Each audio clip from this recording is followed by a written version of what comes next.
चला आज आपण बनवणार आहोत मिरचीची भजी। त्याच्यासाठी आपण ह्या जाड मिरच्या घेतलेल्या आहेत। त्याला मधून असे चिरून 2 भाग करा किंवा 4 भाग करा। मी ह्याचे 4 भाग करते कारण ह्या जाड्या मिरच्या आहेत। ह्याला असंच आपण जर मिरचीची भजी बनवली ना भरून तर त्याला काही चव नाही लागत। थोड्या त्या अशा जाडसर अशा बरोबर नाही, पण हे असे चिरून बनवले नाही मिरचीची भजी की ही छान लागते। तुम्ही मिरच्या बघू शकता की अशा ह्या जाड मिरच्या आहेत।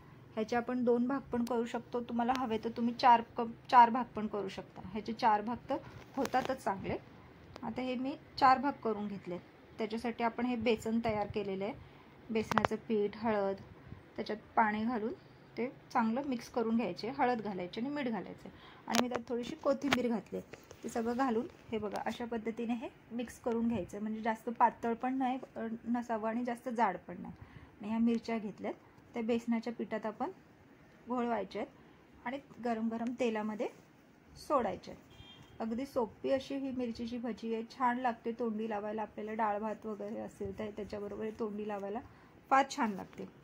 आणि ह्या अशा प्रकारे तुम्ही बनवल्यात ना तर खूपच छान लागतात। नक्की करून पहा ह्या मिरचीची भजी अशा प्रकारची। बघा हे आता आपण हे सगळे घोळवून आपण हे बेसन पिठामध्ये घोळवून तेलामध्ये सोडतो आणि चांगलं एका बाजूने चांगलं तळून झाल्या की ह्या दुसऱ्या बाजूने पण चांगलं तळून घ्यायच्या। अशा प्रकारे ह्या मिरचीचे काप करून जर आपण बनवले ना की छान लागतात ह्या मिरच्या। आणि चवीला पण अशी ह्याची एक त्याची चव काय नसतेच, असे जाडसर लागतात। त्याचं साल पण असं जाड असतं, त्यामुळे ह्या अशा चिरून बनवायच्या। अशा पद्धतीने नक्की बनवून पहा आणि मला नक्की कमेंटमध्ये सांगा तुम्हाला ही मिरचीची भजीची रेसिपी कशी वाटली ती। हे बघा असे हे दोन्ही बाजूने छानपैकी आपले तळून घ्यायच्या। हे बघा असं दोन्ही साईडने चांगले तळून आता हे ब्राऊन कलरचा त्याला रंग आला। आता हे आपण सगळ्या काढून घेऊ। ते सगळ्या मी तळून घेतलेल्या आहेत, तुम्हाला आता मी दाखवते। सगळ्या मिरच्या झाल्यात आपल्या आता तळून।